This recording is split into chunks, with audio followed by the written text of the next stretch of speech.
Diagnostically, arthrocentesis is indicated to rule out septic arthritis in individuals presenting with a single or several inflamed joints. Arthrocentesis can also be used to differentiate between crystal arthropathies, such as gout and pseudogout, inflammatory and non-inflammatory effusions, and hemarthroses. It should be emphasized that a single inflamed joint should almost always undergo at least one diagnostic aspiration. Therapeutically, arthrocentesis may be performed to drain large effusions, hemarthroses, or to inject steroids or local anesthetic.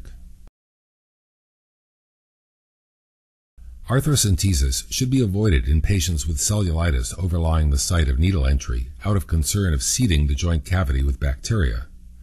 Known or suspected bacteremia is a relative contraindication to arthrocentesis. However, if there is a concern of septic arthritis, the joint in question should be aspirated. The safety of arthrocentesis in patients with coagulopathy or who are on anticoagulant medications is not established. The relative risks and benefits of arthrocentesis and the use of reversal agents must be individualized. Prosthetic joints are especially susceptible to iatrogenic infection, and the procedure should be discussed with an orthopedist prior to arthrocentesis on patients who have undergone joint replacement surgery. The equipment you need includes a skin cleansing agent, gauze, 1 or 2% lidocaine, a 5 cc syringe and small needle for anesthetic injection, sterile gloves, a skin marking pen, an elastic bandage, and a sterile drape. For collection of synovial fluid, you will need 1 or 2 30 cc syringes and a 1.5-inch 18-gauge needle. Tubes appropriate for the estimation of cell count, crystal examination, and culture should be gathered. The knee joint contains the largest synovial cavity in the body and is thus easy to aspirate in the presence of a significant effusion. The cavity extends from the suprapatellar bursa superiorly to the articular surface of the tibia inferiorly. Note that the knee joint contains several bursae that do not communicate with the synovial cavity.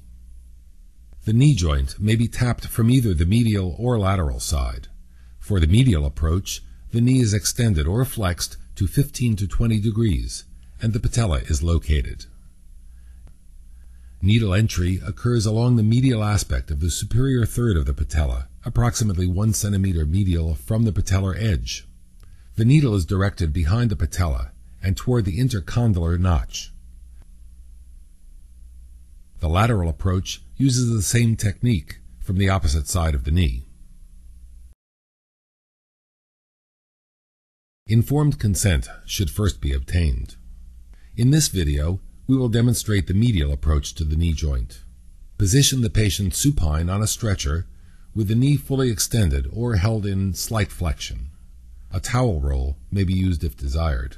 Identify the landmarks by palpating the edges of the patella. Needle entry occurs at a point 1 centimeter medial from the superior third of the patella. The appropriate site may be marked with a skin marking pen. Next, prepare the site.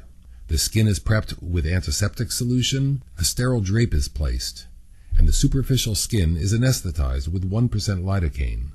Approximately 5 to 10 cc's of anesthetic is then injected deeper along the anticipated trajectory of the arthrocentesis needle, with care taken not to inject into a blood vessel. After confirmation of landmarks, an 18-gauge needle with a large syringe is inserted posteriorly behind the patella. The needle should not come into contact with bone in order to prevent injury to the articular cartilage. Constantly pull back on the plunger as the needle is advanced. Once the joint is entered, synovial fluid will begin to fill the syringe. As much fluid as possible should be removed. If necessary, remove a full syringe and replace with a second empty syringe and continue the aspiration. The effusion may be milked to facilitate the removal of residual synovial fluid. The needle is then removed, the skin is cleansed, and the site is covered with a bandage. At the end of the procedure, make sure all needles are placed into appropriate safety devices. The appearance of the fluid should be noted. Normal synovial fluid is transparent and amber. As the number of inflammatory cells increases, the fluid becomes more opaque. Hemarthrosis will yield grossly bloody fluid. Aspirated fluid should be immediately placed into collecting tubes in the order of the priority of the diagnoses sought. An EDTA tube should be sent for cell count and differential, and a sodium heparin tube is sent for crystal examination. Ideally, at least 5 cc's of synovial fluid should remain for gram stain and cultures. Complications of arthrocentesis include iatrogenic infection, localized trauma, pain, and reaccumulation of the effusion.